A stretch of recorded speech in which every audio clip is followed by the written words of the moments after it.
अस्सलाम वालेकुम। आज की वीडियो में मैं आपको करोड़पति बनने की आसान कैलकुलेशन बताने वाला हूं, जिसको देखकर आपको भी करोड़पति बनना बिल्कुल आसान लगने लग जाएगा। और आज की वीडियो आपको ये भी बताएगी कि जो भी आप काम या रोजगार वगैरह कर रहे हैं तो क्या आप इस काम से करोड़पति बन सकते हैं या नहीं। मतलब इस वीडियो से आपको ये भी पता लगने वाला है कि लोग आपको जॉब पर रखते क्यों हैं। हालांकि वो काम वो खुद भी तो कर सकते हैं, लेकिन अगर इससे पहले आपसे पूछा जाए कि अगर आपने करोड़पति बनना हो तो आपको कितने साल दरकार होंगे, तो ज्यादातर लोगों का आंसर होता है 10 साल से 20 साल तक का टाइम। तो ऑन एन एवरेज अगर हम 15 साल को भी काउंट करते हैं तो एक साल में कितने दिन होते हैं?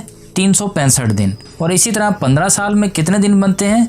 5475 दिन, मतलब ऑलमोस्ट 5500 दिन। यानी 15 साल का मतलब यही हुआ ना कि आप 5500 दिन तक काम करके करोड़पति बन सकते हैं, राइट। तो इसके बाद हमने ये देखना है कि हम रोजाना कितने घंटे काम करते हैं, तो ये तकरीबन बनते हैं 8 से 10 घंटे। तो 5500 दिन तक अगर हम 10 घंटे काम करते हैं, मतलब मैक्सिमम 10 घंटे भी काम करते हैं, तो ये बनते हैं 55,000 घंटे। तो इसका मतलब ये हुआ कि आपको करोड़पति बनने के लिए 55,000 घंटे चाहिए। यानी 55,000 घंटे जो हैं आपको पता होना चाहिए, ये वर्किंग आवर्स काउंट किए हैं हमने। अच्छा, अब आप ये देखें कि अगर आपने 15 साल सेट किए हैं, मतलब 55,000 घंटे जो हैं, तो एक तरफ तो हुआ ये 55,000 घंटे और दूसरी तरफ हुआ 1 करोड़।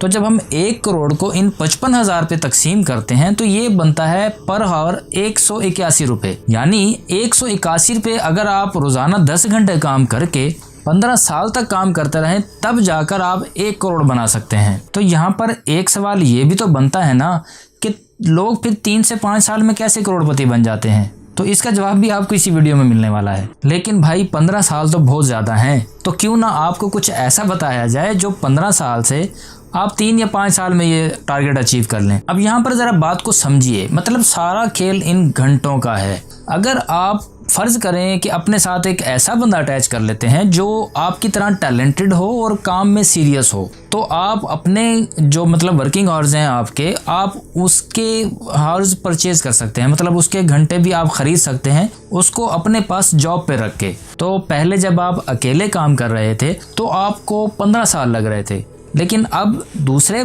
शख्स के आने के बाद, मतलब वो भी आपको बराबर का टाइम देगा, डेली वो भी 10 घंटे काम करेगा, तो अब आप 2 बंदे हो गए हैं। मतलब पहले जहां डेली 10 घंटे काम होता था, अब वहां पर 20 घंटे काम होगा। तो जाहिर सी बात है, जब 15 साल का आपने टारगेट सेट किया हुआ था 10 घंटे के हिसाब से, तो बंदे 2 होने की वजह से तो उसको भी तो 7.5 साल पे होना चाहिए ना। इसका मतलब यही हुआ ना कि आप तो रोजाना 20 घंटे काम कर नहीं सकते। तो अगर आपने 15 साल का टारगेट 7.5 साल में ही अचीव करना चाहते हैं तो एक शख्स को आपको मज़ीद जॉब पर रखना पड़ेगा। और अगर आप चाहते हैं कि मैं ये टारगेट 3-4 साल में या 5 साल में अचीव कर लूँ, तो 1 से 2 शख्स आप मज़ीद अपने साथ अटैच कर लेंगे। मतलब मेन चीज़ जो मैं आपको समझाना चाह रहा हूँ ना, वो सारा खेल इन घंटों का ही है। चाहे वो घंटे आप अपने दे लें या फिर उनसे काम करवा कर आप अपने टारगेट अचीव कर सकते हैं। मतलब टाइम बढ़ाकर ज़्यादा पैसा नहीं कमाया जा सकता, लेकिन साइंस बढ़ाकर ज़्यादा पैसा कमाया जा सकता है।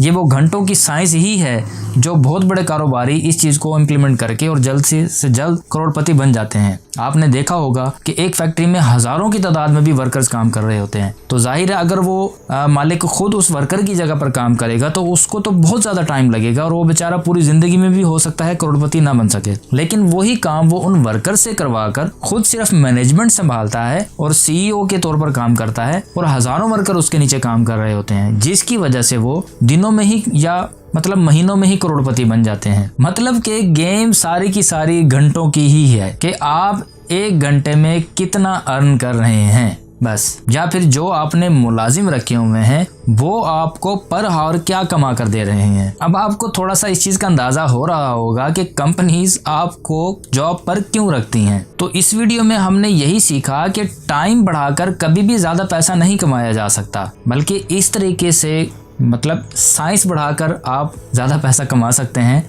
और वो साइंस आज की ये छोटा सा फार्मूला यकीनन आपको समझ भी आया होगा और पसंद भी आया होगा। और आखिर में मेन बात ध्यान रहे कि आपने वर्कर्स को ऐसे ही नहीं बढ़ा लेना है, बल्कि आप कैलकुलेशन के मुताबिक ही वर्कर्स को ऐड करेंगे। वक्त मतलब स्टेप बाय स्टेप वक्त के साथ साथ जैसे आपका काम बढ़ता जाएगा उस हिसाब से ही आपने वर्कर्स को बढ़ाना है। ये ना हो कि आप घंटों के चक्कर में किसी मतलब ज़्यादा वर्कर्स को रख लें और उल्टा आप उनको सैलरी आपकी जेब से जाती रहे, मतलब एक्सपेंस बढ़ जाए। तो ऐसा काम भी नहीं करना। जो भी रिस्क कर लेना है आपने, जिसको भी साथ में रखना है, उसकी कैलकुलेशन आपके पास होनी चाहिए कि पर वर्कर मुझे 1 घंटे के कितने कमा के दे सकता है, तो उस हिसाब से ही आप उतने ही वर्कर रखेंगे। और इसी के साथ मैं रफाकत वजीर इजाज़त चाहूँगा। मैं खुद एक कारोबारी हूँ, एंटरप्रेन्योर हूँ, तो इस टॉपिक पे मेरी खुद काफ़ी स्टडी होती है, जिनकी मैं मतलब खुद अपने कारोबार में इन चीज़ों को मतलब अमल करता हूँ और फिर जिनके अच्छे रिजल्ट्स निकलते हैं मैं उन चीज़ों की वीडियोज़ बनाता हूँ। तो चैनल को सब्सक्राइब नहीं किया तो कर लीजिए, क्योंकि अगर नहीं किया तो जाहिर है इस तरह की मालूमाती वीडियोज़ आपसे हाथ से छूट जाएंगी और आप पीछे रह जाएंगे। ये ना हो कोई आपका कंपटीटर ही इन वीडियोज़ को देख कर वो खुद तरक्की किए जा रहा हो। इसी के साथ मैं रफाकत वजीर इजाज़त चाहूँगा। आपका बहुत शुक्रिया। अल्लाह हाफिज़। पाकिस्तान जिंदाबाद।